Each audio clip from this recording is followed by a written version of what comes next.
গণতন্ত্র মঞ্চ শেখ হাসিনার রায় নিয়ে সাংবাদিকদের কাছে বক্তব্য।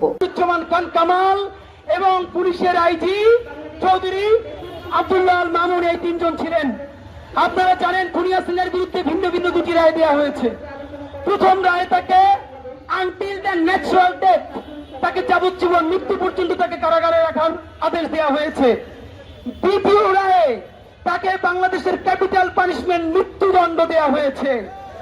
স্বরাষ্ট্রমন্ত্রী তৎকালীন স্বরাষ্ট্রমন্ত্রী আসাদুজ্জামান কামাল খানকেও মৃত্যুদণ্ড দেওয়া হয়েছে।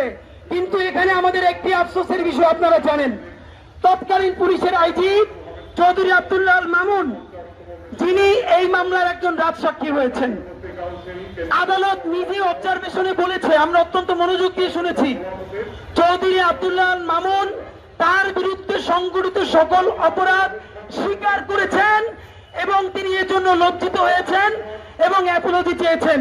ফাইন, আদালত নিজে বলেছে তিনি যেই পরিমাণ অপরাধ করেছেন তাতে তার প্রাপ্য আইন অনুযায়ী ক্যাপিটাল পানিশমেন্ট মানে মৃত্যুদণ্ড।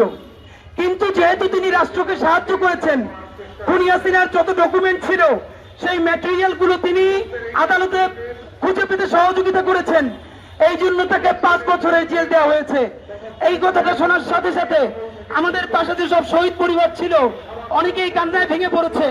আপনাদের মাধ্যমে একটা কথা জানাতে চাই, চৌধুরী আব্দুল্লাহ আল মামুন উনি যদি এই মামলায় রাজসাক্ষী না হতেন তবু খুনি হাসিনাকে ক্যাপিটাল পানিশমেন্ট থেকে কোনো আইন বাঁচাতে পারত না। কারণ মাত্র 1.5 বছর আগে, 1.5 বছরের কম সময় আগে যে হেলিকপ্টার থেকে গুলি করে শিশু হত্যা করেছে, যার কল রেকর্ড ঢাকা বিশ্ববিদ্যালয়ে ভিসির সাথে তিনি বলেছেন অন রেকর্ড যে রাজাকার গুলোকে আমি ফাঁসি দিছি, এদেরকেও ঝুলাই দিব, আমি বইলে দিছি। তার ভাই তাপসের সাথে বলতেছেন হেলিকপ্টার থেকে গুলি করতে বলে দিছে। এই কল রেকর্ড গুলো থাকার পরেও এই আইজি উনি যদি রাজসাক্ষী না হতেন তাকে সর্বোচ্চ শাস্তি দিতে হতো। এরপরেও তিনি যেহেতু রাষ্ট্রের আইনি কাঠামোকে সহযোগিতা করেছেন, তার ক্যাপিটাল পানিশমেন্টের পরিবর্তে তাকে যাবজ্জীবন দেওয়া যেত, অন্তত তাকে যাবজ্জীবনটা দেওয়া যেত। কিন্তু যাবজ্জীবন না দিয়ে যখন 5 বছর তার কারাদণ্ড দেওয়া হলো, 5 বছর পর তিনি জেল থেকে বের হয়ে যখন রাস্তায় হাঁটবেন, এই শহীদ পরিবারের বাবা মা তারা কি এটা নিতে পারবে যে তার মাধ্যমে পুলিশ গুলি করে আমার সন্তানকে হত্যা করেছে, সে এখন মুক্ত বাতাসে ঘুরছে?